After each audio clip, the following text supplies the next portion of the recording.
আমরা প্রায় সবাই কিন্তু হেয়ার ওয়াশ করার পর কন্ডিশনার লাগাই, কিন্তু আমি বাজারে কেনা কেমিক্যাল যুক্ত কন্ডিশনার লাগাই না। অথচ দেখতে হয় একদম ব্র্যান্ডেড। লাগবে মাত্র 3টি উপকরণ।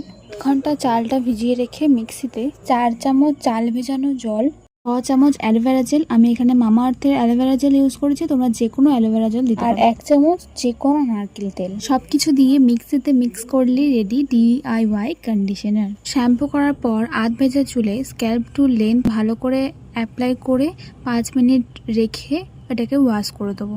ব্যাস, চুল একদম সিল্কি অ্যান্ড শাইন। রেজাল্ট তো দেখতেই পাচ্ছ, এবার তোমরাও ট্রাই করো।